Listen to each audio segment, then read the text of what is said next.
Hey you guys, so in my video, the title is your body trying to tell you something? Sleep is key. If you see me looking down, it's just because I'm looking at my notes. But I don't know if all of you know this, but we as adults supposed to sleep 7 to 8 hours a day, and children are supposed to sleep about 10. Why they have so much time, I do not know, but yay them. As a college student, sleeping comes hard to me. I probably sleep minimum about 5, max about 7 hours of sleep weekday. On the weekends a little bit different, but of course because I don't have as much of a workload. I work about let's see, 30 some hours a week. I have a 12-hour course load. I also participate in extracurricular activities.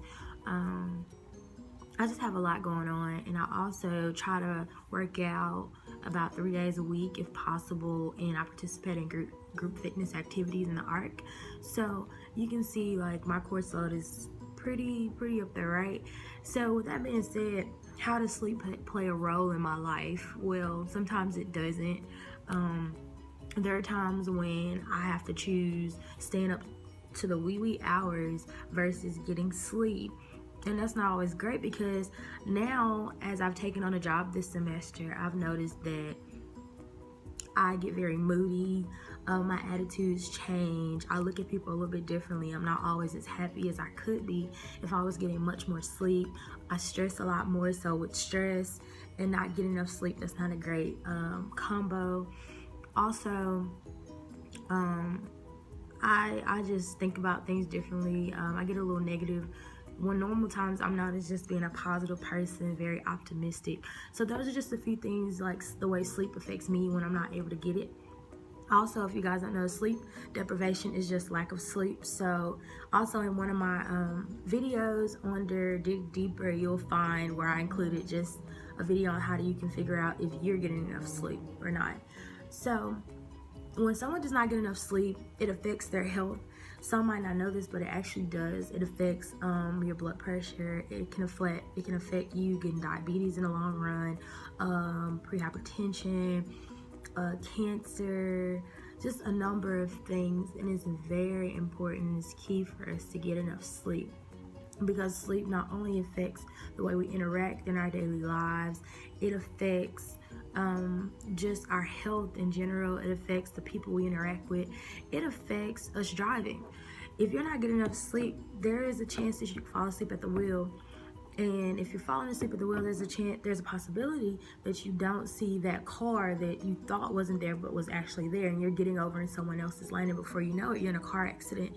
And that's just something that we don't want to happen, and it's pretty big, but that's something to think about as well.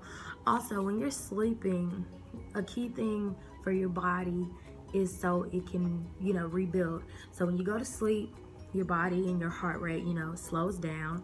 So your body is able to just go ahead and clean out some of those free radicals that may be in your body. You're able to just, let me look at my notes for a second. You're able to do some DNA repair work. You're able to get re-energized for the next day, because if you're not re-energized, then your day is all thrown off whack. I know some people use caffeine as a wake me up. If you say all that's doing is just depressing that hormone that helps your body going into that sleep phase. Also, something to think about is exercise. Exercise is great. It gives you energy, though it might not be like just the all-time best when working with sleep. It will help give you a little bit more energy. So maybe you can find an alternative to drinking caffeine. Also, I found out as of late, I've been taking more vitamins. So taking vitamins every day helps me stay energized. I don't have to depend so much on caffeine to keep me up. Also, I've adjusted the way I sleep. So that leads me into my tips for, if any of you guys are having problems sleeping or trying to figure out a way to get on a better sleeping schedule. So what I've done is I try to plan out for my week. So just if I know I have things coming up that next week, I try to find days where I'm gonna attend to those assignments so I can complete them in a timely fashion. Also, I set my clothes out the night before instead of rushing to get up. So that will, throw me off my sleeping schedule. If I'm doing homework and I feel like I'm not getting this done or anything, I make sure I set a time so I can stop and not go over. Because if I go over, I'm going into my sleep hours where I could be sleeping and get, that much needed 7 to 8 hours of sleep. Also, I take my phone, I put it on the charger, I put it away from me so I'm not distracted at night. I'm able to try to get prepared to go to sleep 30 minutes, if not an hour beforehand. And I'm not on my phone just, looking at all kinds of social media. So I'm able to get a little bit more sleep. Also, if you're not, it's a work in progress. Rome was not built in a day. So it's going to take you a little minute to get on a better sleeping schedule, but it's important for you to just take those tips that I've listened and even some more that you may know to help you better get adjusted to sleeping. Also, you can find something, like if you feel yourself getting stressed out because you don't get enough sleep, you can find something or think about something that keeps you grounded in your day-to-day life and something that will give you peace so you can get through your day. So it's not only important to take the tips that I listed, but maybe some that you may know to help apply them to your life so you can get on a better sleep schedule and get a good night's rest that you're comfortable with.